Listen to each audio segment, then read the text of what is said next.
ప్రభు అయిన యేసుక్రీస్తు ప్రశస్త నామమున ఇమ్మానుయేల్ పరిచర్యల పక్షముగా మీకు మా శుభములు. ప్రభు కృప మరియు మీ అందరి ప్రార్థనల వలన ఇమ్మానుయేల్ పరిచర్యల ద్వారా అనేకులు ఆశీర్వదింపబడుటకు ప్రభు తన దాసుడైన పాస్టర్ రాజశేఖర్ గారికి బయలుపరిచిన అనేక ఆత్మీయ సత్యాలను గిల్బోవా అనబడు క్యాసెట్స్ పరిచర్య ద్వారా మీకు అందించడానికి సంతోషించుచున్నాం. ఈ సందేశము ద్వారా మీరు ఆశీర్వదింపబడాలని, అనేకమైన మేలులు పొందుకోవాలని, ఇతరులకు మీరు ఆశీర్వాదకరంగా ఉండాలని నిత్యము మేము ప్రార్థించుచున్నాము. ఈ కాలం అనేది మనుషునికి ఏం చెప్తుందంటే వాని మరణాన్ని గురించి చెప్తూ ఉంటుంది. నీ ఆయుష్ పెరుగుతూ నీవు మరణానికి దగ్గరగా వెళుతున్నావని. అయితే మనుషులు చాలా మట్టుకు కాలాన్ని గూర్చిన ఆలోచన లేనే లేదు. ప్రభుని నమ్ముకున్న ప్రతి బిడ్డ కూడాను మన కాలాన్ని జాగ్రత్తగా ఉపయోగించుకోవాలి. అప్పుడు నిజంగా దేవుని దీవెన మనం పొందుకోవటానికి అవకాశాలు ఉంటాయి. కాలాన్ని దుర్వినియోగం చేసేవాడు తన ఆయుష్ని దుర్వినియోగం చేసుకుంటున్నాడు అని అర్థం. కాలాన్ని పాడు చేసుకునేవాడు ఆ కాలంలో రావలసినటువంటి ఆశీర్వాదాల్ని జారవిడుచుకుంటున్నాడు అని అర్థం.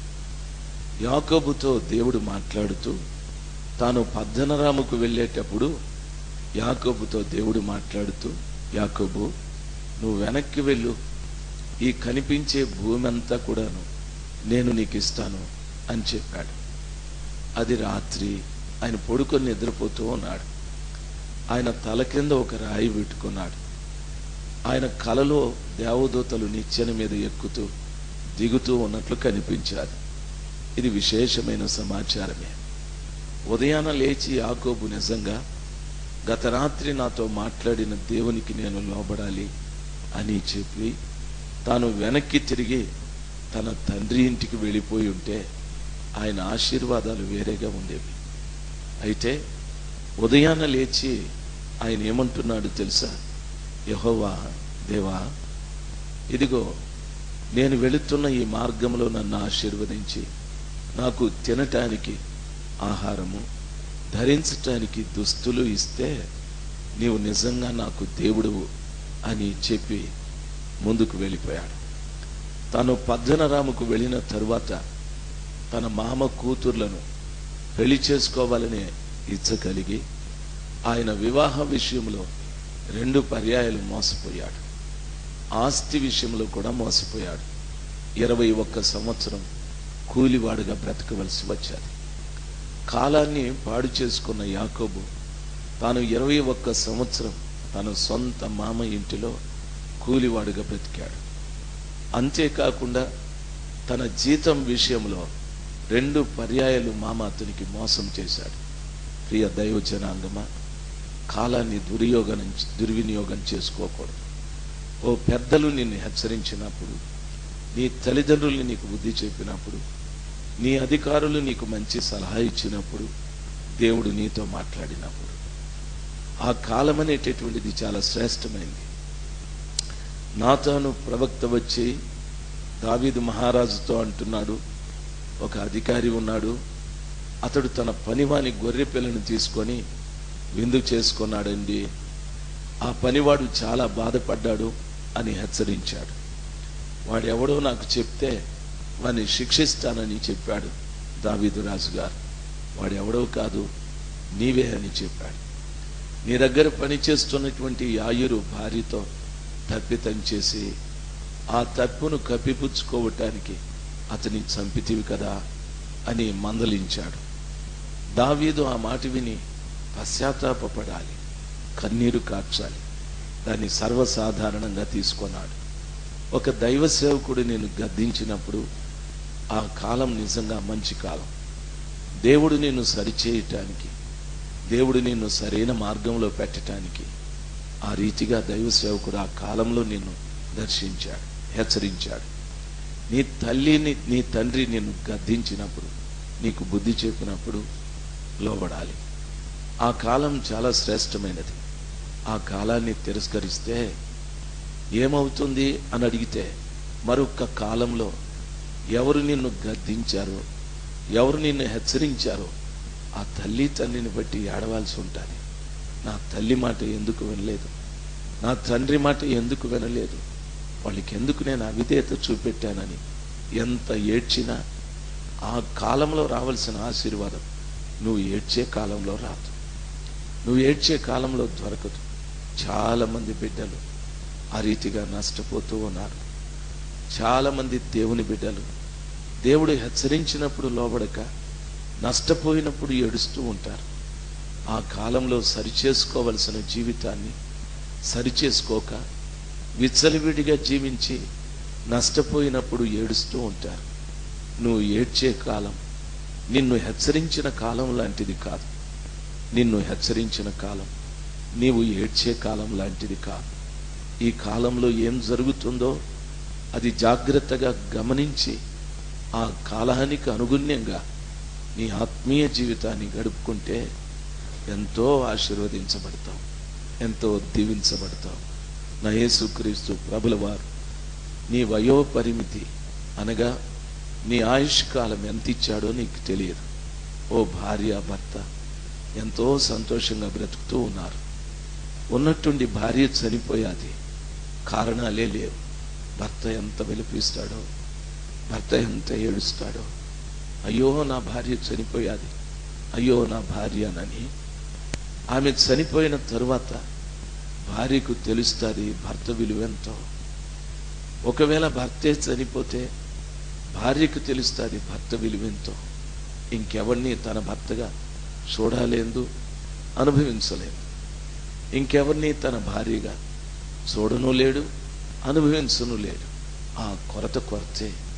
కాబట్టి కాలంలో మనము ఆ కృపగల దేవుడు మనల్ని హెచ్చరించినప్పుడు, గద్దించినప్పుడు విధేయత కలిగి నా కొరకే ఈ మాటలు మీరు చెప్పారు ప్రభువా అని మనము జీవిస్తే గతంలో జరగబోయే కాలంలో వచ్చే ఆ నష్టాలు, ఆ పరిణామాలు మన ఎదురుగా ఉండే అవకాశాలు ఉండవు. దేవునితో ఒక సంతోషకరమైన జీవితం జీవించడానికి ప్రభువు మనకు కృపను అనుగ్రహిస్తాడు. దైవ జనాంగమా, పరిశుద్ధ గ్రంథంలో ఉన్న ప్రతి మాట కూడాను దరిదాపు 2000 సంవత్సరాల క్రిందటివి. అయితే ఆ మాటలన్నీ కూడాను భూమి మీద యేసు నా దేవుడని చెప్పుకునే ప్రతి వారికి కూడాను హెచ్చరికలై ఉన్నాయి, గద్దింపులై ఉన్నాయి, ఆయన బుద్ధి మాటలై ఉన్నాయి. వాక్యాన్ని చదివినప్పుడంతా నా దేవుడు నన్ను హెచ్చరిస్తున్నాడు అనే ఓ మంచి భావనతో ఆ వాక్యాన్ని మన జీవితంలోకి తీసుకోవాలి. నా దేవుడు నన్ను గద్దిస్తున్నాడు అనే మంచి భావనతో మనం తీసుకోవాలి. ఆ మాటల్ని ఒకవేళ మనం తిరస్కరిస్తే రాబోయే కాలంలో మనం మరణిస్తామని వాక్యం సెలవిస్తుంది. రాబోయే కాలంలో మరణం అనేది శరీరానికి సంబంధించింది కాదు. రాబోయే కాలంలో మరణం అనేది ఆత్మకు సంబంధించింది. నరకానికి వెళతాము అని దాని అర్థం. ఈ లోకంలో మనం జీవించేటప్పుడు ఎన్నో క్షణికమైన సంతోషాలు, క్షణికమైన సుఖాలు, క్షణికమైన ఆనందాలు, ఇవన్నీ కూడాను మనల్ని నిత్య నరకంలోకి నడిపించే వాటివిగా ఉంటాయి. అయితే ఆ భయంకరమైనటువంటి యాతనా స్థలానికి మనం వెళ్లకుండా దేవుడు ముందుగానే మనల్ని హెచ్చరిస్తూ ఉంటాడు. మనం ప్రయాణమే వెళ్ళేటప్పుడు అక్కడక్కడ రోడ్డు ప్రక్కన కొన్ని హెచ్చరికపు మాటలు, గుర్తులు ఉంటాయి. యూ షేప్లో ఒక బొమ్మ కనిపించిందంటే ఇంకో కొంచెం ముందుకు యూ టర్నింగ్ ఉంటుంది, నువ్వు జాగ్రత్తగా వెళ్ళు అని హెచ్చరిక. నువ్వు అలాగే ప్రయాణం చేస్తూ ఉంటే ఎస్ షేప్లో ఒక బొమ్మ నీకు కనిపించిందంటే రోడ్డు కాస్త వంకరగా ఉంది, నువ్వు జాగ్రత్తగా వెళ్ళు అని అర్థం. ఆ గుర్తింపు మన ప్రయాణంలో ఉన్నటువంటి ఆ లోట్లను, ఆ హెచ్చరికలు చేస్తూ ఉంటుంది. అదే రీతిగా ఆత్మీయ ప్రయాణంలో ఉన్న మనకు ఈ పరిశుద్ధ గ్రంథమైన బైబిల్ ఒక హెచ్చరిక లాంటిది. రోజు నిన్ను హెచ్చరిస్తుంది, రోజు నిన్ను సరిచేస్తుంది. దేవుని వాక్యం ముందు మనం నిలబడి నేను ఎలాగ జీవించాలి, అని ఆ వాక్యాన్ని మనం అడిగితే మన జీవన విధానాన్ని వాక్యం మనకు బోధిస్తుంది. అందుకు మహారాజు, నీ వాక్యము నా పాదాలకు దీపం, నా త్రోవకు వెలుగై ఉన్నది అని చెప్పుకున్నాడు. దేవుని వాక్యాన్ని తన మార్గానికి మార్గదర్శిగా పెట్టుకున్నాడు. కాబట్టే దావీదును గూర్చి ప్రతి తప్పు క్షమించబడ్డది. వాక్యములో చెప్పబడిన మాట, దావీదు నా జ్యేష్ఠ కుమారుడు, అతడు బస్తెబ విషయములో తప్ప ఏ విషయంలో పాపం చేయలేదు. దావీదు నా హృదయానుసారి అని చెప్పి ఆయన పిల్లల విషయమై నా అతని సింహాసనాన్ని నేను అలాగ ఉంచుదును అని చెప్పాడు.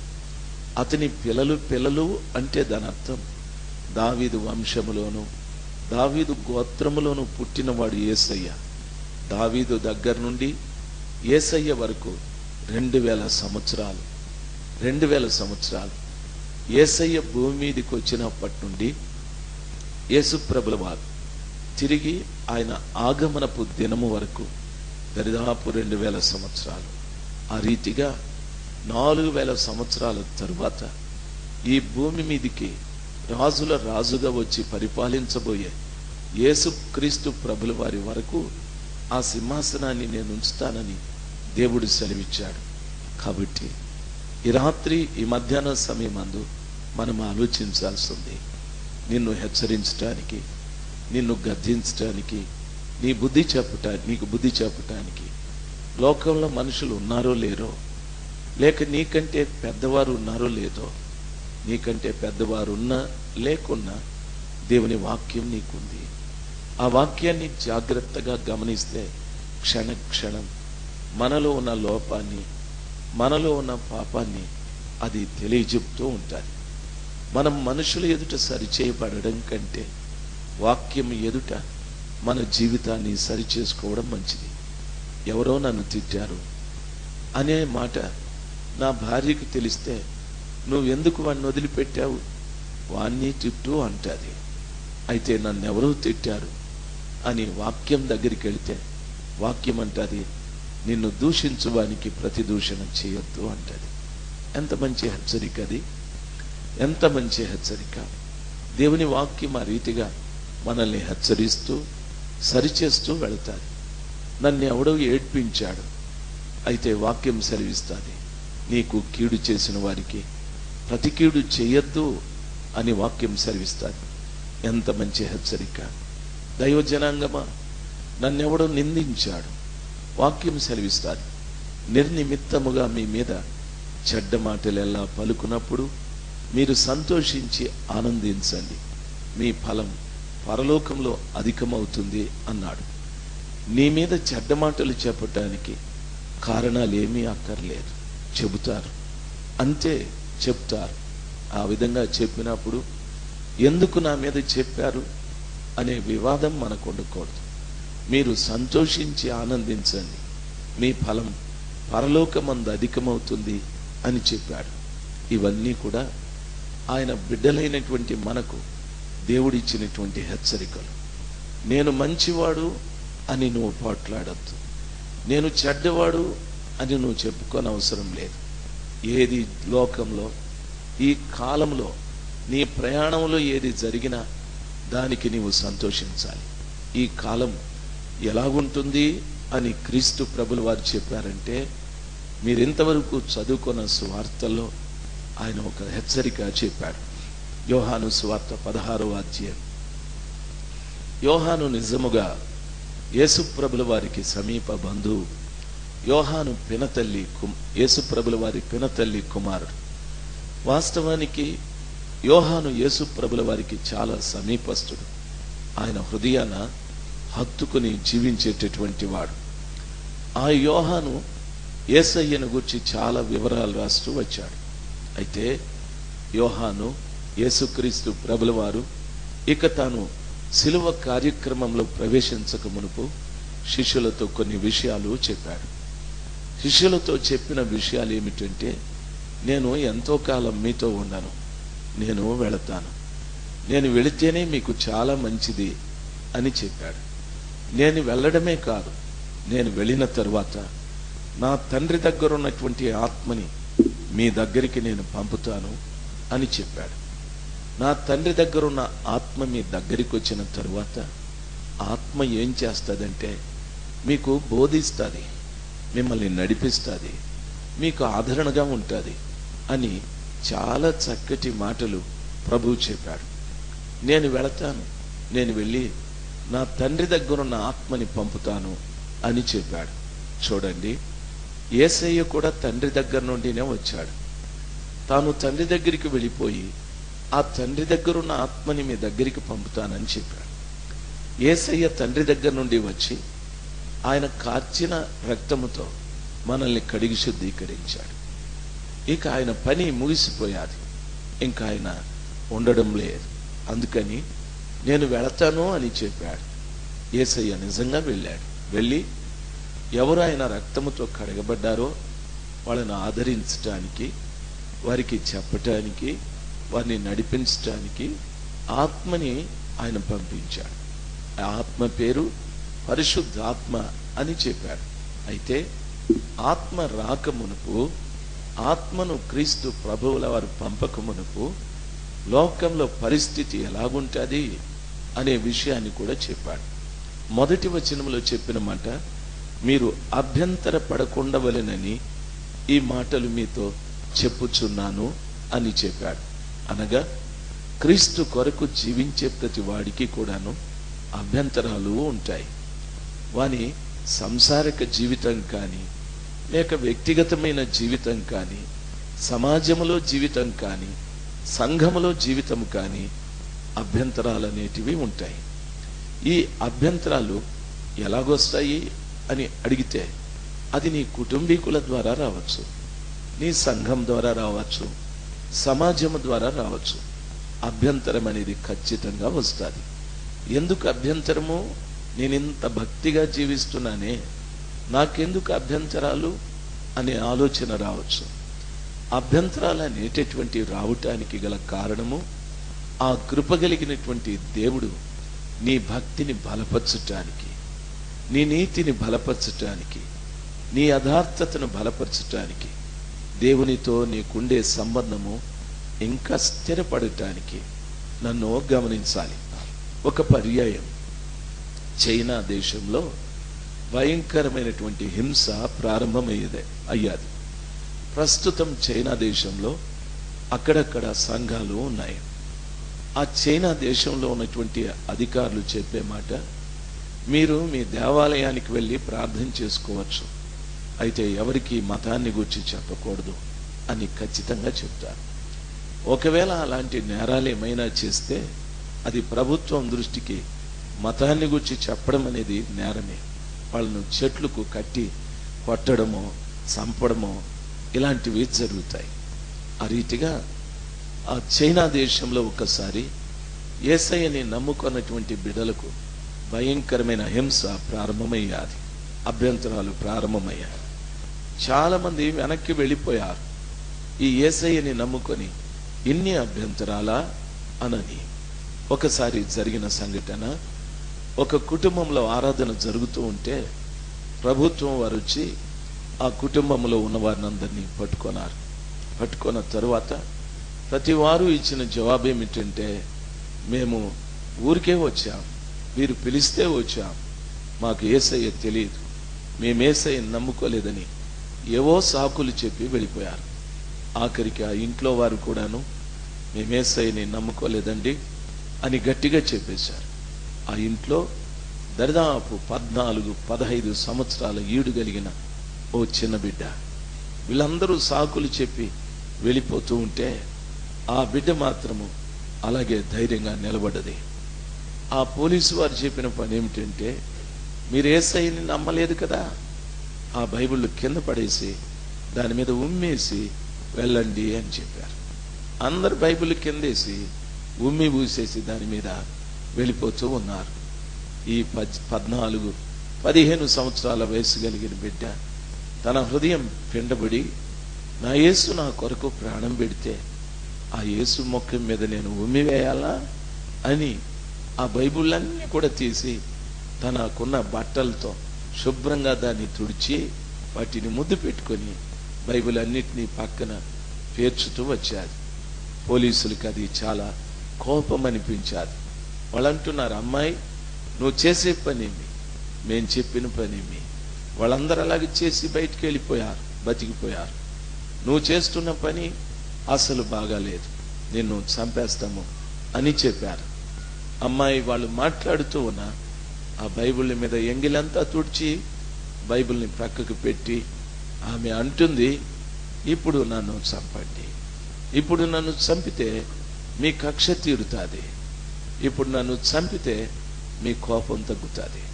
అయితే మీరు నన్ను ఎంత తొందరగా చంపితే అంత తొందరగా నా యేసయ్య దగ్గరికి వెళ్తాను. నన్ను ఎంత తొందరగా చంపితే అంత తొందరగా నా యేసయ్య దగ్గరికి వెళ్తాను. అభ్యంతరాలు వస్తాయి, ప్రభుత్వం ద్వారా వస్తుంది, ప్రజల ద్వారా వస్తుంది.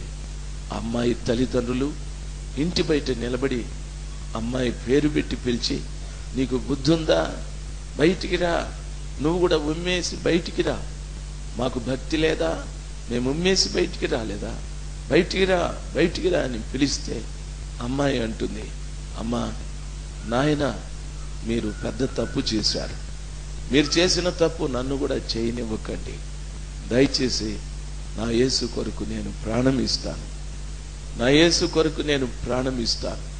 అభ్యంతరంలో బిడ్డ నిలిచాది. పోలీసు వారు అమ్మాయిని తీసుకొని వెళ్ళి కస్టడీలో జైల్లో పెట్టారు.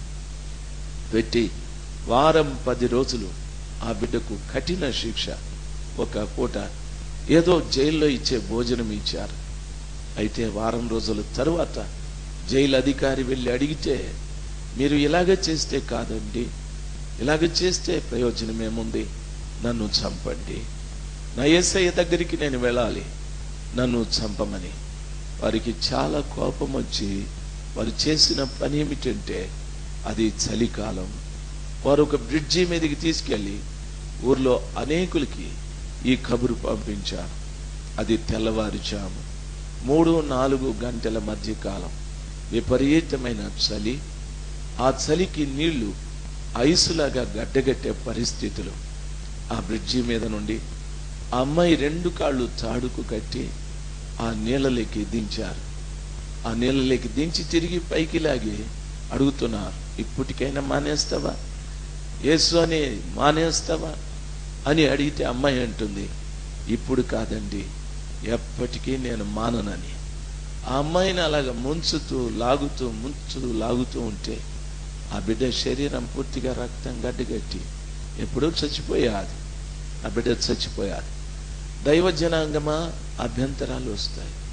నీ కుటుంబం ద్వారా రావచ్చు, నీ భర్త ద్వారా రావచ్చు, నీ భార్య ద్వారా రావచ్చు, పట్టణంలో ప్రజల ద్వారా రావచ్చు, ప్రభుత్వం ద్వారా రావచ్చు. నీవు నిర్దోషివే, అనేకుల ఎదుట నిన్ను దోషిగా నిలబెడతారు. నువ్వు మంచిదానివే, అందరూ నిన్ను చెడ్డది అంటారు. అభ్యంతరాలు వస్తాయి. వాక్యం ఆ రీతిగా సెలవిస్తాయి. అభ్యంతరం వచ్చినప్పుడు నన్నా మీరనేది అని మాట్లాడకండి, ఆ అభ్యంతరంలో నిలబడటానికి ప్రయత్నం చేయండి. అభ్యంతరంలో ఎక్కువని వాదించడానికి కాదు, అభ్యంతరంలో నీ కొరకు ప్రాణం పెట్టిన యేసయ్య కొరకు నిలబడటానికి నేర్చుకోవాలి. ఆ రీతిగా నిలబడ్డప్పుడు నా యేసయ్య నిజంగా సంతోషిస్తాడు. జరిగింది ఏమిటంటే, అమ్మాయి చనిపోయాది. ఆ నోట ఆ చెవిని ఈ చెవిని పడ్డది. ఒక అమ్మాయి యేసయ్యని నమ్ముకొని ఆ చలి నీళ్ళల్లో ముంచి చంపేశారనే వార్త ఆ ప్రాంతమంతా ప్రాకాది. జరిగిన సమాచారం. 1 ఏడాది కాలమైన తరువాత చైనా దేశంలో ఒక ఉద్యమం ప్రారంభమయ్యాది. ప్రతివాడు కూడా క్రీస్తు కొరకు చస్తాను అనేటట్టుగా లేచాడు. ప్రభుత్వం వారిని అరికట్టలేకపోయాది. దైవ జనాంగమా, యేసు క్రీస్తు ప్రభుల వారి కొరకు అభ్యంతరాల నిమిత్తం నిలబడాలి. అభ్యంతరాల కొరకు నిలబడాలి. వాక్యం సెలవిస్తారు. అది ఆహారము లేకుండా పోవచ్చు, లేక ఆర్థిక ఇబ్బందులు కావచ్చు, లేక దీర్ఘకాల రోగము కావచ్చు, లేక ఇతరుల ద్వారా అవమానం కావచ్చు, నిందలు కావచ్చు. నిలబడాలి, యేసయ్య కొరకు నిలబడాలి. అభ్యంతరాలలో నువ్వు నిలబడితే ఏ యేసు కొరకు నువ్వు నిలబడ్డావో ఆ యేసయ్య నీ కొరకు నిలబడతాడు. ఆ యేసయ్య నీ కొరకు నిలబడి ఆయన కార్యాలు జరిగిస్తాడు. రెండవది, అభ్యంతరం అనేది వచ్చినప్పుడు దేని మూలాన్ని నీకు అభ్యంతరం వచ్చాదో దాన్ని అందరికీ చెప్పుకొని, నేను మంచివాణ్ణి, నేను చెడ్డవాణ్ణి, నేను నిజాయితీపరుణ్ణి అని చెప్పుకోని అవసరం లేదు. కాలమే తీర్పు తీరుస్తుంది.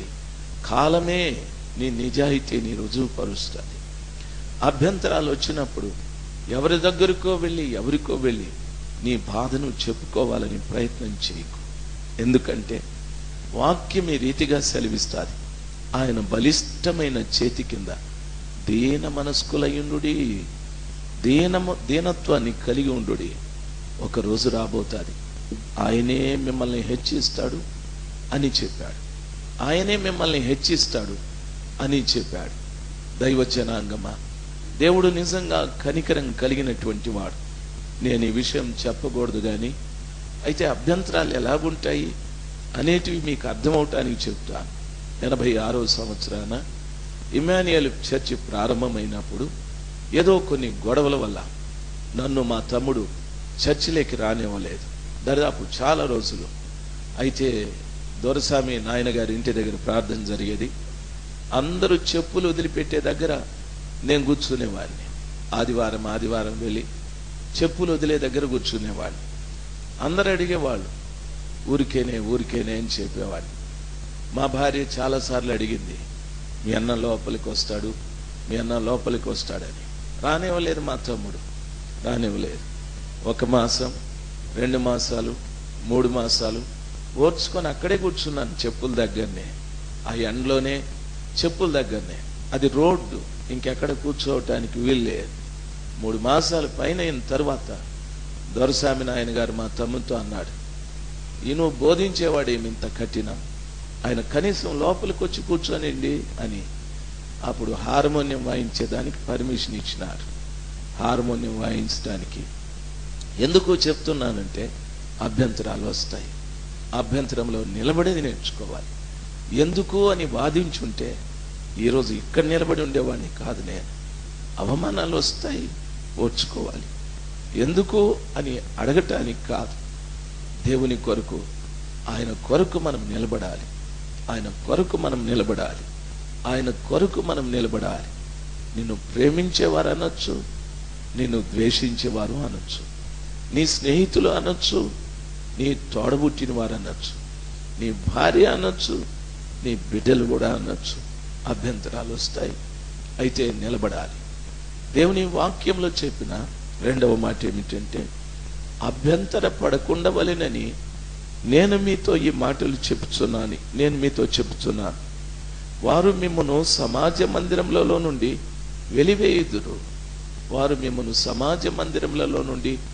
వెలివేయుదురు అని అంటున్నారు. యేసయ్య మొట్టమొదట సొనగోగుకు వెళ్ళి, ఆ దేవాలయానికి వెళ్ళి ఆయన ధర్మశాస్త్రాన్ని తెరిచి ఈ రీతిగా చదువుతున్నాడు, యెహోవా ఆత్మ నన్ను అభిషేకించినది దీనులకు సువార్తను ప్రకటించటానికి అని చెప్పి, ఈ లేఖనము నన్ను గురించి చెప్పబడి ఉన్నది అని అనేటప్పటికీ అక్కడున్న శాస్త్రులు, పరిసయ్యులు మండిపడి యేసయ్యని చంపాలనుకున్నారు. యేసయ్య ప్రజల మధ్య నుండి తప్పించుకొని ఆ కొండ మీద నుండి ఆయన త్రోసేయాలని ప్రయత్నం చేస్తే ఆయన తప్పించుకొని వెళ్ళిపోయాడు. దైవ జనాంగమా, ఈ లోకంలో మన కొరకు రక్షణను సిద్ధం చేయటానికి వచ్చిన యేసయ్య ఆ గ్రంథంలో ఉన్న ప్రవచన వాక్యాన్ని తీసి ఇది నా గురించి అని మాట్లాడితే ఆయన్ను చంపటానికే వెళ్ళిపోయారు. ఆయన చేసిన నేరం లేదు, ఆయన ఎవరిని దూషించలేదు, ఎవరిని శపించలేదు, ఎవరిని నీవు ఫలానా అని అనలేదు. కానీ తనను గూర్చినటువంటి ప్రవచనము నెరవేర్పులేకి వచ్చింది అని చెప్పినటువంటి మాటకు వారు మండిపడిపోయారు. దయచేసి వినాలి. ఆ రీతిగా ఒక్కొక్క పర్యాయం నువ్వు మంచి చేసినా నీ మీద మండిపడేవారు ఉంటారు, నువ్వు మంచి చేసినా నిన్ను తిట్టేవాళ్ళు ఉంటారు, నువ్వు మంచి చేసినా నీవు పనికిరాని వాడవని నీ హృదయాన్ని దుఃఖపరిచేవాళ్ళు, నీ హృదయాన్ని గాయపరిచేవారు ఉంటారు. అయితే యేసయ్య కొరకు నిలబడు, యేసయ్య కొరకు నిలబడు. అభ్యంతరం ఎంతో కాలం ఉండదు, అయితే దేవుడు ఎంతో కాలం ఉంటాడు. అభ్యంతరం ఎంతో కాలం ఉండదు. అభ్యంతరాన్ని చూసి కృపగల దేవుణ్ణి విడిచిపెట్టద్దు, కృపగల దేవుణ్ణి మరిచిపోవద్దు.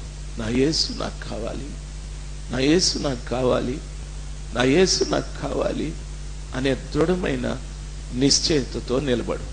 దేవుడు నిజంగా కనికరం కలిగినటువంటి వాడు. అభ్యంతరాలు వస్తాయి. ఆ తరువాత కొత్త దగ్గర ఒక సంఘం మనకుండేది. 4 సంవత్సరాలు పనిచేశాం. ఆశీర్వాదం గారికి బాగా తెలుసు. ఒకరోజు మేము వెళ్ళి అక్కడ కోటాలు 3 రోజులు పెట్టాం. 3 రోజులు పెడితే భయంకరమైన జ్వరం నాకు వచ్చేసింది. ఆ కోటాలో అక్కడ ఒక చావిడిలో అక్కడ మన విశ్వాసులు ఉన్నారు.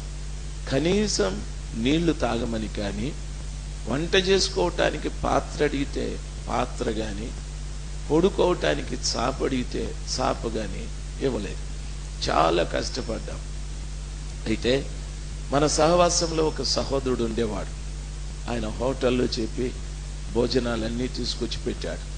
హోటల్కు వెళ్ళాము, వెళ్ళిపోకూడదని 3 రోజులు ఆ జ్వరంతోనే ఆ చావిడిలో పడుకున్నాను. కింద ఏదో ఒకటి వేసుకొని అక్కడ గోను సంచి ఉంటే దాన్ని కప్పుకొని ఆ 3 రోజులు అక్కడే ఉన్నాను. నాతో పాటు ఆశీర్వాదం అన్న, జయక్క, మన సేవకులు కొంతమంది, చంద్రశేఖర్, వీళ్ళందరూ కూడా ఉన్నారు. ఎంత కఠినమో. అక్కడ వాళ్ళకు సువార్త చెప్పి వచ్చే వారము నేను వచ్చి మీ అందరికీ బాప్తిస్మం ఇస్తానని చెప్పి నేను ఇక్కడ బయలుదేరి వెళ్ళే లోపల అక్కడున్న ఒక వ్యక్తి అందరినీ వ్యాన్ మాట్లాడి తీసుకొని బెంగళూరుకు వెళ్ళిపోయినారు. ఎవరో ఒక సంస్థ వాళ్ళు సహాయము చేస్తామంటే వాళ్ళందరినీ వ్యాన్ ఎక్కించుకొని వెళ్ళిపోయినారు. అక్కడికి పోతే ఎవరు లేరు. చాలా దుఃఖం వేసింది. నా హృదయం నిజంగా చాలా పిండబడిపోయింది. చాలా విచారించాను. ఆ కోటాలలో పడిన బాధ ఇవన్నీ నాకు జ్ఞాపకం వచ్చి ఎందుకు ఇట్లా జరిగింది అని. అయితే ఏమీ మాట్లాడలేదు. నెమ్మదిగా వచ్చేసాను. అభ్యంతరాలు వస్తాయి, సంఘం ద్వారా వస్తాయి. దయచేసి గమనించాల్సింది, తోడబుట్టిన వాళ్ళ ద్వారా వస్తాయి, కన్న వాళ్ళ ద్వారా వస్తాయి, మనతో కలిసి ఉండే వాళ్ళ ద్వారా వస్తాయి. అభ్యంతరం వచ్చినప్పుడు నిలబడేది నేర్చుకోవాలి. ఎందుకో నన్ను అడిగితే ఇది లోకం కాబట్టి. అయితే మనం నమ్ముకున్నది యేసయ్యని. యేసయ్య అన్నాడు, అభ్యంతరాలు రాకుండా మానవని ఆయన చెప్పాడు. అందుకే నేను ఈ మాటలు చెప్తున్నాను మీతో అని చెప్పి సమాజ మందిరములలో నుండి మిమ్మల్ని వెలివేస్తారు, మిమ్మల్ని తోసేస్తారు, మిమ్మల్ని బయటికి తోసేస్తారు అని చెప్పారు. అంతేకాకుండా 2వ మాట చాలా విలువైన మాట, మిమ్మును చంపు ప్రతివాడు తాము దేవునికి సేవ చేయుచున్నానని అనుకొను కాలము వచ్చుచున్నది అని చెప్పారు. మిమ్మల్ని చంపే ప్రతివాడు కూడా, మిమ్మల్ని చంపేసి వాడు చెప్తాడు, చంపినవాడు నేను దేవుని కొరకు సేవ చేస్తున్నాను అని చెప్తాడు. మిమ్మల్ని అవమానించేవాడు చెప్తాడు నేను దేవుని కొరకు సేవ చేస్తున్నాను అని. మీ మీద నింద మోపేవాడు చెప్తాడు నేను దేవుని కొరకు సేవ చేస్తున్నాను అని చెప్తాడు. అటువంటి కాలం వస్తుంది అని చెప్పాడు. వాస్తవంగా ఈ రోజులు నిజంగా అలాంటివే అని చెప్పడంలో సందేహం లేదు. ప్రియులారా, మా పెద్ద అమ్మాయి పెళ్లి సమయాల్లో కారులో పాము వేసి ఒక ఆయన ఫోన్ చేస్తాడు, నువ్వు ఇంకా బతుకుండావరా, ఈ పాటికి చచ్చిపోయి ఉండాలనే అని. నేను అడిగిన, నేను చస్తే నీకు లాభమేమేనని. నువ్వు ఉండకూడదురా భూమి మీద, నువ్వు ఉంటే చాలా నష్టం మాకునని. ఈ మాట మాట్లాడేది ఎవరు అనుకోవాలా? దేవుని మహాకనికరం. అది పోయింది. కొంతకాలమైన తర్వాత మా అమ్మాయి పెళ్లి ఇక్కడ జరుగుతుంది. కాకినాడలో ఒక యూత్ కాన్ఫరెన్స్ జరుగుతూ ఉంటే అక్కడ రాజశేఖర్ గారు చనిపోయినారని చెప్పి ఒక వదంతి పుట్టిస్తే ఆంధ్రాలో తెలిసిన వాళ్ళందరికీ రాజశేఖర్ గారు చచ్చిపోయినారంటే ఈ స్టేజ్ మీద కూడా రాకుండా వచ్చిన ఫోన్లకి నేను బతికున్నానని చెప్పుకుంటా ఉన్నా. అభ్యంతరాలు వస్తాయి. అదైపోయింది. స్కూల్ దగ్గర నేను ఉండే రూమ్లో నాగుపాము వేసినారు. ఎన్నో ఎన్నెన్నో స్కూలు చుట్టూ కొత్త మూగట్లలో కోడిగుడ్లు పెట్టి దాని మీద పేర్లు రాసి పెట్టినారు. ఎన్నో అభ్యంతరాలు. స్కూల్ వెనకల ఒక పెద్ద విగ్రహాన్ని చేసి దానికంతా కూడా బొమ్మలు ఏవేవో రంగులేసి దీపాలు వెలిగించి పెట్టినారు. పిల్లలందరినీ తీసుకెళ్లి దాని మీద ఒకటికి వేయించేసినారు. అభ్యంతరాలు వస్తాయి. ఈ చర్చి ముందు మెయిన్ గేట్ దగ్గర పెద్ద ముగ్గేసి ఒక కోడిని సాయంకాలం బలి చేసి వెళ్ళిపోయినారు. ఆ కోడిని మా కుక్క బాగా డిన్నర్ చేసుకునేది. అభ్యంతరాలు వస్తాయి. మా కుక్కకి ఎప్పుడు అంత మాంసం పెట్టలా మేము. వాడెవడో పుణ్యాత్ముడు కోడిని వేసిపోయినాడు. అభ్యంతరాలు వస్తాయి, నిలబడాల. అభ్యంతరాలు వస్తాయి. ఎటువంటి అభ్యంతరమో తెలుసా? సమాజ మందిరంలో నుండి బయటికి తెరిమేసే అభ్యంతరాలు. ఎటువంటి అభ్యంతరమో తెలుసా? నిన్ను చంపినవాడు అంటాడు నేను దేవుని సేవ చేశానని. ఇటువంటి అభ్యంతరాలు వస్తాయి. నువ్వు నిలబడాలి తల్లి, నువ్వు నిలబడాలి నా ప్రేమైన తండ్రి. యేసయ్య నా దేవుడని చెప్పుకునేది చాలా సులభం. అయితే అభ్యంతరం వచ్చినప్పుడు నిలబడేది చాలా కష్టం. నీకే రావచ్చు ఆ అభ్యంతరం. నీ భార్య అంటుంది, యేసయ్యని నమ్ముకున్నావా, నేను నిన్ను వదిలేస్తాను, నిలిపా, నా పుట్టినింటికి వెళ్ళిపోతాను అంటుంది. అభ్యంతరం, నిలబడాలి. నీ భర్త అంటాడు, ఏమే యేసు ప్రభు నాకంటే ముఖ్యమా నీకు యేసు ప్రభుల వారు? అయితే నువ్వు అయ్యా యేసయ్య దగ్గరికి వెళ్ళు, నేను నిన్ను వదిలేస్తానంటాడు. దయచేసి గమనించాల్సింది, ఇవన్నీ రావాలి. యేసయ్య చెప్తున్నాడు. ఆయన కాలాన్ని గురించి చూస్తూ కాలంలో రాబోయేటటువంటి భవిష్యత్ కాలంలో రాబోయేటటువంటి సంఘటనలను గురించి చెప్తూ మీకు వచ్చే అభ్యంతరాలు చిన్నవి కాదు. సమాజ మందిరంలో నుండి నిన్ను తరిమేస్తారు. మీకు వచ్చే అభ్యంతరాలు చిన్నవి కాదు. మిమ్మల్ని చంపేసి మేము దేవుని సేవ చేస్తామని చెప్పే వాళ్ళు వస్తారు అని మాట్లాడుతూ ఉన్నారు. దైవజనాంగమా, నా రెండు చేతులు ఎత్తి నమస్కరిస్తున్నా. క్రైస్తవుడికి ఇటువంటి అభ్యంతరపు దినములలో కావాల్సినది ఏమిటి అని అడిగితే తేరి చూసేది కావాలి. తేరి చూడాలి అంటే దాని అర్థము నువ్వు వినిన సమాచారం, లేక నువ్వు చూసిన సమాచారం, లేకపోతే నీ ఆలోచనలోకి వచ్చిన సమాచారం అవునా కాదా అని తేరి చూడాలి. తేరి చూడడం అంటే ఇక్కడ మీరు దరిదాపు 100-200 మంది ఉన్నారు. అయితే మీ మధ్యలో నాకు అవసరమైన వ్యక్తి ఒకరున్నారు. కొండప్పన్న గారు నాకు అవసరమైన వ్యక్తి. మీ అందరూ నా కళ్ళకు కనిపిస్తారు, కానీ నా కన్ను ఒక వ్యక్తినే వెతుకుతూ ఉంటుంది. ఏ మూతిని గమనించదు. అది నాకు కావలసిన వ్యక్తినే వెతుకుతూ ఉంటుంది. ఆ రీతిగా మన ముందు ఇంతమంది మనుషులున్న ఒక వ్యక్తిని మన కన్ను వెతికిన రీతిగా మన జీవితంలో అభ్యంతరాలు ఎన్ని వచ్చినా ఆ యేసయ్యనే చూడటానికి, యేసయ్య మీరు నాకు కావాలి, యేసయ్య మీరు నాకు కావాలని యేసయ్యనే చూడటానికి నేర్చుకోవాలి. ఆ తేరి చూడడం అంటే ఆ రీతిగా. ఈరోజు ఉదయం కూడా ఇక్కడికి మీరు వచ్చేటప్పుడు మీ హృదయాల్లో దుఃఖంతో వచ్చి ఉంటారు, మీ హృదయంలో విచారంతో వచ్చి ఉంటారు.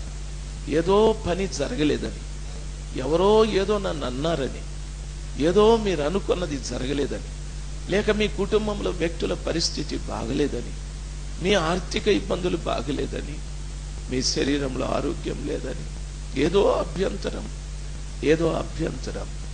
ఈ అభ్యంతరాలను చూస్తే యేసయ్యని చూడలేము. ఈ అభ్యంతరాల వైపు చూస్తే యేసయ్యతో నడవను లేవు. ఈ అభ్యంతరాల్ని చూస్తే యేసయ్య రాజ్యంలోకి ప్రవేశించలేము. రానివ్వండి అభ్యంతరాలు. నా యేసుని నేను వదలను అనే ఒక ఖచ్చితమైన దృష్టి, తీర్మానం మనకు ఉండాలి. ఈ అభ్యంతరాల ముందుకి యేసయ్యని వెతకటానికి నేర్చుకోవాలి. యాకోబు 21 సంవత్సరం భార్యల కొరకు కూలి చేసి, ఆస్తి కొరకు కూలి చేసి వెనుదిరిగి వస్తూ ఉన్నాడు. ఆయన ఇప్పుడు హాయికి బేతేలికి మధ్యలోకి వచ్చాడు. ఆయనకు ఆలోచన, తన ప్రయాణంలో చాలా ఇబ్బందులు. తాను ముందుకు వెళ్ళేటప్పుడేమో ప్రయాణం సవ్యంగా జరిగింది, కానీ తాను వెనక్కి తిరిగి వచ్చేటప్పుడు ఆయన ప్రయాణంలో చాలా కష్టాలు ప్రారంభమయ్యాయి.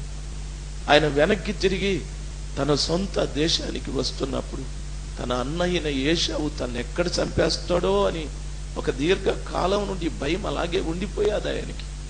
నాన్న ఎప్పుడు చంపుతాడో, ఎక్కడ చంపుతాడో అనే చావు భయం ఒకటి ఉండిపోయాది. తాను వెనక్కి తిరిగి వచ్చేటప్పుడు తన మామయ్యన లాభాను తన పనివారితో కూడా వేగంగా వచ్చి ఆయన ప్రయాణాన్ని ఆపి ఒకటి అడుగుతున్నాడు, యాకోబు, ఇది నీకు న్యాయం కాదు. నా ఇంట్లో ఉన్న దేవతల్ని నువ్వు ఎత్తుకొచ్చేసావునని. యాకోబుకి ఆ దేవతల గొడవ తెలీదు. తన భార్య అయినటువంటి రాహేలు తన తండ్రి ఇంట ఉన్నటువంటి గృహదేవతల్ని తీసుకొని వచ్చి ఆమె తన గుడారంలో పెట్టుకుంది. డేరాలో ఒంటె సామాగ్రి ఉంచేటటువంటి ఒక గంప కింద వాటిని వేసి దాని మీద కూర్చొని తన తండ్రి తన డేరాలోకి వస్తూ ఉంటే, తండ్రి గారు, నేను ఇంటికి వెలుపట్టున్నాను, దయచేసి నా గుడారంలోకి రావద్దని ఆ తల్లి చెప్పారు. ప్రియులారా, చూడండి, భార్య ద్వారా ఆటంకం. తన ప్రయాణంలో మామొచ్చి ఆపేస్తూ తన గుడారాలని వెతుకుతూ ఉన్నాడు. అవమానం. 21 సంవత్సరం కూలి చేయడమే కాకుండా ఇప్పుడు తను వేసిన టెంట్లన్నీ వెతుకుతా ఉన్నాడు. పెద్ద భార్య గృహం, చిన్న భార్యది, తనది, పనివారి అందరి టెంట్లు వెతుకుతూ ఉన్నాడు. నా విగ్రహాల్ని దొంగిలించుకొచ్చావని. నిజంగా యాకోబు దుఃఖపడ్డాడు.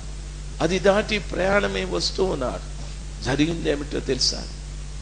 షెకెముకు వచ్చేటప్పటికి షెకెములో తన కుమార్తె, ఒకే కుమార్తె, ఆమె పేరు దీనా, ఒక్క కుమార్తె. అందరి మధ్యన, తనకున్న మగ పిల్లలందరి మధ్యన రాహేలు, లేయా, జిల్ఫా, వీళ్ళందరి మధ్యన ఒక్క కుమార్తె. చాలా గారాభంగా పెంచుకున్నాడు. షెకెముకు వచ్చిన తరువాత ఆ అమ్మ ఆ షెకెము పట్టణానికి చూడటానికి వెళ్ళి, అది పట్టణం అవతల వీరు డేరాలు వేసుకున్నారు. ఆ పట్టణంలోకి వెళితే ఆ షెకెము పెద్ద యజమాని యొక్క కుమారుడు ఆమెను పాడు చేసేశాడు. యాకోబు కుటుంబంలో తన కుమార్తె చెడిపోయాది. ఒక్కగానొక్క కుమార్తె. యాకోబు, దయచేసి గమనించాల్సింది, యాకోబు దేవుడు తన పరివారముతో వచ్చి ఆయన్ను పిలిచాడు. ఆ దేవదూతలు నిచ్చెన ఎక్కుతూ దిగుతూ తన పరివారంతో వచ్చి పిలిచాడు. ఈ కనిపించే భూమి అంతా నీకు ఇస్తానయ్యా, నిన్ను ఆశీర్వదిస్తాను, నేను నీ తండ్రి దేవుడు, తాత దేవుడయ్యా, వెనక్కి తిరగమని. యాకోబు ఆ సంఘటనలు తెలుసుకొని ఏడ్చి ఉంటాడు. తన బిడ్డను ఎవరు సరిచేస్తారు? తన బిడ్డ పోగొట్టుకున్న శీలం ఎవడిస్తాడు? తన బిడ్డకు వచ్చిన చెడు పేరు ఎవడు తొలగిస్తాడు? ఏడ్చాడు యాకోబు, ఏడ్చాడు. తన తిరుగు ప్రయాణంలో ఎన్నో ఆటంకాలు, ఎన్నో అభ్యంతరాలు. దైవ జనాంగమా, షెకెము దాటి రావటానికి మునుపు ఆమె అన్నలైనటువంటి షిమ్యోను, లేవి పొలములో గొర్రెలు మేపుకుంటూ ఉన్నారు. ఆ షెకెము పెద్దలు వచ్చి అడిగారు, ఇదిగో మేము కలిసి ఉందాము, మా పిల్లల్ని మీకు ఇస్తాం, మీ పిల్లల్ని మాకు ఇవ్వండి, మీరు గొప్ప జనముగా ఉన్నారు, మీరు మాతో ఉంటే ఈ పట్టణం పెద్దదవుతుంది, ఎన్నో విషయాలు అడిగారు. అప్పుడు యాకోబు అన్నాడు, లేదు, నా పిల్లలు పొలంలో ఉన్నారు, వారు వచ్చిన తర్వాత జవాబు చెప్తానని. యాకోబు చెప్పవలసిన జవాబు పిల్లలు చెప్తారని చెప్పారు. యాకోబు ఇవ్వవలసిన జవాబు పిల్లలు చెప్తారని చెప్పారు. షిమ్యోను, లేవి ఇద్దరు కూడా వచ్చి ఆ పెద్దలతో మాట్లాడుతున్నారు. మేము హెబ్రీయులం, ఇజ్రాయేలీయులం, మా దేవుడు యెహోవా, మేము సున్నతి కార్యక్రమమును ఆచరించువారం, సున్నతి లేని వారితో మేము సాంగత్యం చేయం, మా చెల్లిని మీకు ఇవ్వాలి, మీ ఆడపిల్లల్ని మేము పెళ్లి చేసుకోవాలి, మా బిడ్డల్ని మీకు ఇవ్వాలి అంటే మీరు సున్నతి కార్యక్రమాన్ని ఆచరించాలి, ఆ రీతిగా చేస్తే మా బిడ్డని ఇస్తామని చెప్పారు. వారి మాటలు నమ్మి షెకెములో ఉన్న పురుషులందరూ కూడా సున్నతి కార్యక్రమాన్ని ఆచరించారు. వారు 3వ రోజు బాధపడుతూ ఉండగా షిమ్యోను, లేవి ఇద్దరు కత్తులు తీసుకుని వచ్చి ఆ పట్టణంలో ఉన్న పురుషులందరినీ చంపేశారు.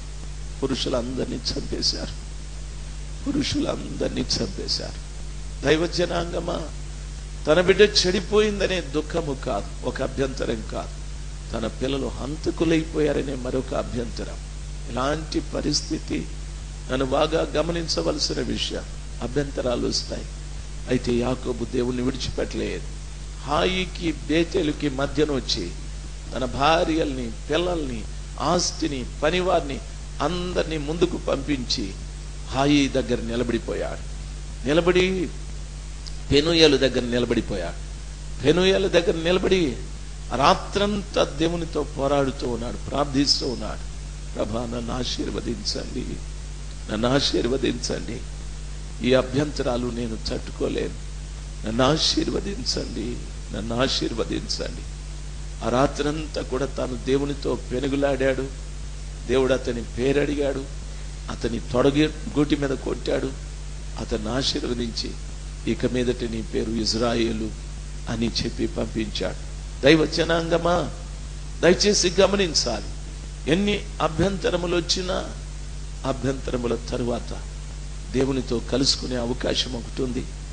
దేవుని ఆశీర్వాదాన్ని సంపాదించుకునే అవకాశం ఉంది. అభ్యంతరాలను చూసి కలవరపడకండి. అభ్యంతరాలలో నిలబడటానికి ప్రయత్నం చేయండి. అభ్యంతరాలలో నిలబడటానికి ప్రయత్నం చేయండి. దేవుడు నిజంగా కనికరం గలవాడు. నిన్ను ప్రేమించిన వాడే నీకు శత్రువు కావచ్చు. నీకు సహాయం చేసేవాడు తన సహాయాన్ని ఆపేయచ్చు. లేకపోతే నీ తోడబుట్టిన వాడే నీ మీద నిందలు మోపచ్చు. ఎన్నో ఎన్నో ఎన్నో జరగచ్చు. ఎన్నో ఎన్నో ఈ ప్రభు సముఖంలో నిలబడి చెప్తున్నాను, ఎన్నో ఎన్నో నా ముందు. అయితే దేవుని మహాకృప, ఆయన నెమ్మదిగా ఆయన వైపు చూడటం వల్ల చేయి పట్టి దినం తరువాత దినం నడవటానికి ప్రభు కృప చూపెట్టాడు. నా జీవితంలో ఎన్నోసార్లు ఎప్పుడు పొద్దుగూకిపోతుందా, ఈ పగల్లో నేను లేకుండా ఎప్పుడు పొద్దుగూకిపోయి చీకట్లోకి వెళ్ళిపోదామా అనే రోజులు ఎన్నో ఎన్నో.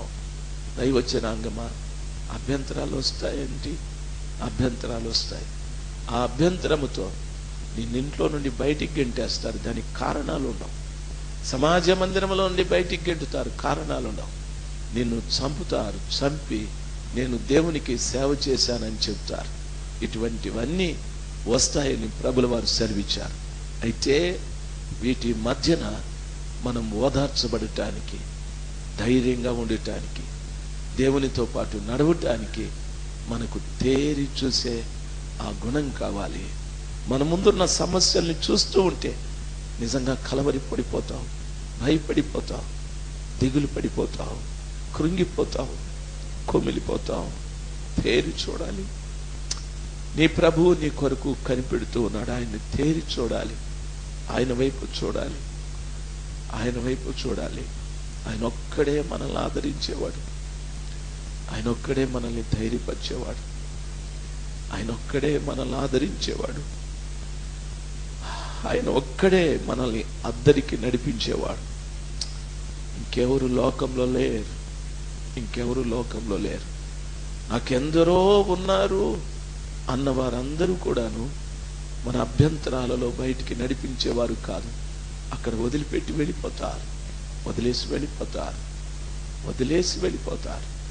దైవజనాంగమా, యేసయ్య పిలాతు న్యాయస్థానంలో నిలబడ్డాడు. ఆయనకు తల్లి ఉంది, ఆయనకు తండ్రి ఉన్నాడు, తోడబుట్టిన వారు ఉన్నారు. పిలాతు ఆయన అడుగుతున్నటువంటి ప్రశ్నలకి యేసయ్య ఏమీ జవాబు చెప్పలేదు. ఆ నిలబడ్డ మనుషులందరూ అంటున్నారు, వీడు దేవదూషణ చేస్తున్నాడు, నేనే దేవుడు అంటున్నాడు. వీడు మనుషుల పాపాలు క్షమించుటకు నాకు అధికారం ఉంది అంటున్నాడు. వీడు యూదులకు రాజు అంటున్నాడు. వీడు రాజుకు వ్యతిరేకంగాను దేవదూషణ చేశాడు. వీడిని శిక్షించండి, శిక్షించండి, శిక్షించండి. నా యేసుకు వచ్చిన అభ్యంతరం చాలా పెద్దది. నా యేసు ముందు నిలబడ్డ అభ్యంతరం చాలా పెద్దది, పెద్దది. దైవజనాంగమా, యేసు ఏమీ మాట్లాడక మౌని అయ్యుండెనని వాక్యం సెలవిస్తారు. అభ్యంతరం నీకు వచ్చినప్పుడు ఏదో మాట్లాడాలి అని కాదు, ఏదో చెప్పుకోవాలి అని కాదు. మౌనంగా మౌనంగా మౌనంగా ఉండటానికి ఆ కృపగల దేవుడే మౌనంగా ఉన్న నీకు ఏదో ఒక రీతిగా అభ్యంతరం నుండి బయటికి రావటానికి ఆయన కృప చూపెడతాడు. దేవుని వాక్యం సెలవిస్తాడు, ఇజ్రాయేలీలు ఐగుప్తును వదిలిపెట్టి ఎర్ర సముద్రం దాకా వెళ్ళారు. వెనకల 600 రథాలు ఫరో తీసుకొని వస్తూ ఉన్నారు ఆయన సైన్యం.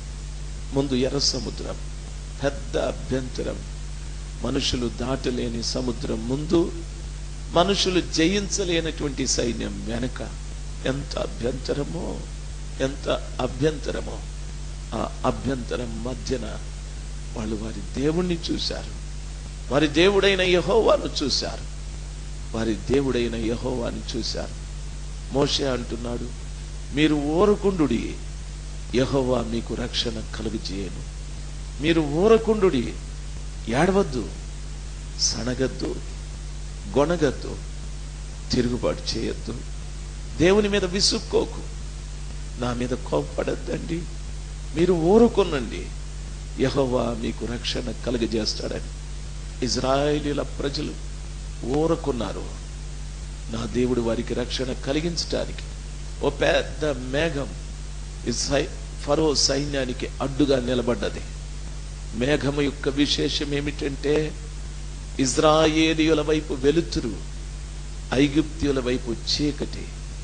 ఆ చీకటిలో రథానికి తగిలి ఆ కమ్ములు ఊడిపోయి, చక్రాలు ఊడిపోయి, ఇరుసులు భూమిలో ఇరుక్కుపోయాయి.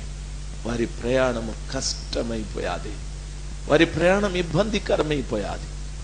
నా దేవుడు మోషేతో అంటున్నాడు, మోషే నువ్వు ఊరుకునడం ఎందుకు? నీ చేతిలో ఉన్న కర్రతో సముద్రాన్ని కొట్టమని చెప్పాడు. మోషే దేవుని మాట విని తన చేతిలో ఉన్న కర్రతో సముద్రాన్ని కొట్టగా, దావీదు కీర్తనలో చెప్పబడింది, మోషే కొరకు దేవుడు సముద్రములో ఆరిన నేలను ఏర్పాటు చేశానని. మోషే కొరకు దేవుడు సముద్రములో ఆరిన నేల ఏర్పాటు చేశాడని. దైవజనాంగమా, ఒక కాలువలోటి నీళ్లు ప్రక్కకు తీస్తే బురద ఉంటుంది, అది ఆరటానికి కొన్ని రోజులు పడుతుంది. నా దేవుడు మోషే కొరకు ఎర్ర సముద్రంలో ఆరిన నేలను ఏర్పాటు చేశాడు. అభ్యంతరం వచ్చినప్పుడు ఊరకుండి తేరి చూడండి, దేవుని వైపు చూడండి, మనుషుల వైపు చూడొద్దు, మనుషుల వైపు చూడొద్దు, దేవుని వైపు తేరి చూడండి. మోషేకి ఆరిన నేలను ఏర్పాటు చేసినట్లు ఆ అభ్యంతరంలో సులభంగా ప్రయాణమైపోవటానికి ఆరిన నేల ఏర్పాటు చేశాడు. ప్రజలు నెమ్మదిగా, ఇజ్రాయేలీయులలో ఆఖరివాడు ఎర్ర సముద్రాన్ని దాటాడు. ఈ లోపుగా ఐగుప్తీయ సైన్యం అంతా వచ్చేది. ఆరిన నేల, గుర్రాలు, రథాలు పరిగెడుతూ ఉన్నాయి. ఒక్కసారిగా సముద్రం కలిసిపోయాది. ఆ 600 మంది సైన్యము ఆ ఎర్ర సముద్రంలో కలిసిపోయి నాశనమైపోయారు. తల్లి, నా ప్రేమైన తల్లి, అభ్యంతరములు వచ్చినప్పుడు కలవరపడకండి అని ప్రభు ముందుగా చెప్తున్నాడు. 1, మిమ్మల్ని సమాజ మందిరములో నుండి వెలివేస్తారు. 2, మిమ్మల్ని చంపి నేను దేవుని సేవ చేస్తున్నాను అని అంటూ ఉంటారు. దేవుని వాక్యం సెలవిస్తుంది, అభ్యంతరాలు రాక మానవు. అభ్యంతరములు ఎవని ద్వారా వచ్చునో వానికి శ్రమ అని వాక్యం సెలవిస్తుంది. అభ్యంతరాలు రాక మానవు. ఎవరి ద్వారా అభ్యంతరం వస్తుందో వాళ్లకు శ్రమ అని చెప్పాడు. అభ్యంతరంలో నువ్వు నిలబడు. నీకెవరు అభ్యంతరం కలిగించారో ఒక్క రోజున దేవుడు వారిని శ్రమలెక్కి తీసుకెళ్తాడని. దేవుని బిడ్డలు మీరు, కాలం నిజంగా చాలా భయంకరమైన కాలం. ఈ రోజు ఉన్నట్టుగా రేపు లేదు, రేపు ఉన్నట్టుగా మరునాడు లేదు. నీ హృదయాన్ని కలవరపరిచేవి, నీ గుండెను చెదరగొట్టేవి, నిన్ను కృంగదీసేటివి ఎన్నో నీ చుట్టూ తిరుగుతూ ఉన్నాయి, నీతో కలిసి ప్రయాణం చేస్తూ ఉన్నాయి. ఎప్పుడు ఏది జరుగుతుందో తెలియదు. ఈరోజు బాగా సంతోషంగా నవ్వుతూ ఉన్నావు, మధ్యాహ్నానికి నీ ముఖంలో ఏదో మార్పు, నీ గుండెలో ఏదో దిగులు, ఏదో భయపడుతూ ఉన్నావు. ఎందుకు అలాగున్నావు అని అడిగితే నా మనసు బాగాలేదు. ఏం కారణం అని అడిగితే ఎవరో ఏదో చేశారని చెప్తున్నా. ఇది కలవరం కలిగించే మనం ప్రయాణం చేస్తూ ఉన్నాం. మన గుండెను చెదరగొట్టే కాలంలో ప్రయాణం చేస్తూ ఉన్నాం. మనల్ని కృంగదీసే కాలంలో ప్రయాణం చేస్తూ ఉన్నాం. అది ఎవరి ద్వారానైనా అభ్యంతరం రావచ్చు. దాని గురించి నువ్వు అభ్యంతరపడాల్సిన పని లేదు. తేరి చూడు, నీ యేసయ్య వైపు తేరి చూడు, నీ రక్షకుని వైపు తేరి చూడు. ఆయన నీకంటే ముందుగా ఎన్నో అభ్యంతరాలలో ప్రయాణం చేశాడు. ఎన్నో అభ్యంతరాలలో ఆయన నిలబడి ప్రాణాన్నే పెట్టేశాడు. దైవజనాంగమా, దేవుడు నిన్ను బలపరచని ఈ త్వరగా పరిగెత్తుతుంటే ఈ కాలంలో, త్వరగా పరిగెడుతున్న ఈ కాలంలో నీకు ఎదురుపడ్డ అభ్యంతరాన్ని కాకుండా తేరి చూసి నీ ప్రభుని చూడు, నీ ప్రభుని చూడు. ఆయన నీ కొరకు కనిపెడుతూ ఉన్నాడు. ఆయన నీ కొరకు కనిపెడుతున్నాడు. అపోస్తల కార్యం 7వ అధ్యాయం స్టెఫనుని రాళ్లతో కొడుతూ ఉన్నారు. స్టెఫను రాళ్లతో కొడుతూ ఉన్నారు. వారు ఆయన ఆత్మపూర్ణుడై, ప్రభా వీరేమి చేస్తున్నారో వీరిని క్షమించండి అంటే, ఆ మాట అన్నప్పుడు వాళ్ళు ఇంకా కోపావేశముతో మండిపడి అతనిని కొట్టి చంపిరని. అయితే స్టెఫను కొడుతున్న వాళ్ళని, తన ప్రాణం తీసే వాళ్ళని చూడకుండా ఆకాశం వైపు తేరి చూశాడు. అక్కడ క్రీస్తు తండ్రి కుడి పార్శ్వమున మనుష్య కుమారుడు నిలబడి ఉండుట నేను చూచి తిని అంటున్నాడు. యేసయ్య ఆ స్థలంలో కనిపించాడు స్టెఫనుకి. అంటున్నాడు, తండ్రి వీళ్ళను క్షమించండి, ఈ అభ్యంతరం కలిగించే వాళ్ళను క్షమించండి. యేసయ్య తండ్రి కుడి పార్శ్వాన నిలబడ్డాడు. కొద్దిసేపటికి రాళ్ళు దెబ్బలు తిన్న స్టెఫను చచ్చేపోయాడు. అయితే యేసు ఆయన ఆత్మని పరలోకానికి ఆహ్వానిస్తూ ఉన్నాడు. అభ్యంతరాల మధ్యన ప్రాణం పోగొట్టుకున్న స్టెఫను ఆత్మని పరలోకము నుండి యేసయ్య ఆహ్వానించాడు.